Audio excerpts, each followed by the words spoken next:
What's up, survivors? Alberon here from Thrive-Arc. As many of you know, we've been heavily advertising the upcoming launch of our new PS4 cluster, Thrive ANARCHY, and in the process of that, an interesting question was posed to me on Reddit, and I thought I'd take a moment to dig into it. As most players have noticed over the years, the spawn levels of wild dinos are not equal across all maps.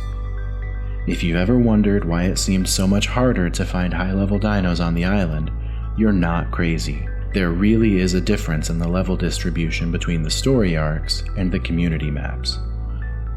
A few years ago, the community dug into this, and after analyzing millions of spawns across multiple maps, came up with some very interesting data. Typical spawn distribution on the island looks like this. As you can see, every possible level between 5 and 150 is represented on the chart, but they are not evenly distributed. The lowest levels are wildly overrepresented, while the highest levels are extremely rare. Let's compare that to the center. As you can see, the spawn data on the center is wildly different.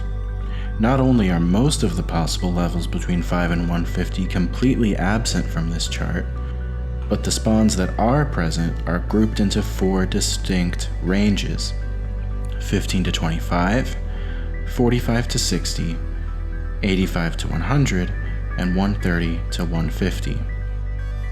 Because the wild dino spawn distributions are so different between the story maps and the community maps, most experienced ARC players don't bother looking for creatures to tame on the story maps at all, unless they're creatures that only spawn on story maps.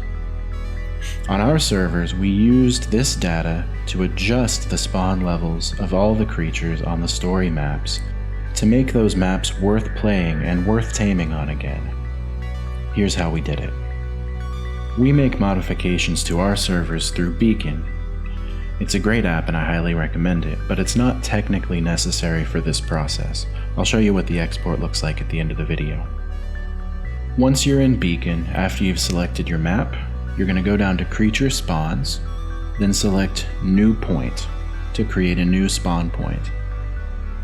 It's going to show you a list of all of the spawn containers on that map. What you want to do is you want to select all of those, then make sure you click the box for Load Simplified Spawns. Then press OK, and it's going to populate a list of every spawn container on the map. You can see in the middle of the pane here is the list of all the creatures in that spawn container. In this case, we're looking at the beach. Down below that, you can see the spawn limiters, which determine the maximum percentage of a spawn container that can be occupied by each creature. For instance, on the beach on the island, you'll never see more than 5% of the creatures as Brontos. Then over on the right, we can see a breakdown of any specific creatures we've selected and how they spawn in on the map. Whenever this spawn container is selected, in this case Compy Spawn, the game decides what to spawn based on what we have here under Creatures. What I've done is I've taken the spawn data we looked at earlier, and I've split up compies into 4 different spawn groups based on the level ranges we saw on the center data. And then I've set the spawn weight proportional to the percentages we saw for each of those 4 spawn groups. You'll notice that these decimals don't match up with the actual percentages on that chart. That's because spawn weights are relative. In this case, I wanted to make sure I didn't have cases where no compies spawned at all, so I've scaled all these numbers up a little bit. Finally, here's what the code looks like when it's output from Beacon. It's really not a complicated process, but because you have to go through and change every creature inside every spawn container on every map, it is extremely tedious and time-consuming. It's really up to you as a server owner to decide if it's worth the time and effort. What we ultimately end up with is a very close approximation of the spawn tables on the community maps. And that's all there really is to it. I hope this short guide was helpful, and if you're looking for an ARC server to join on PS4, I hope you'll check out our new server, Thrive ANARCHY, launching tomorrow.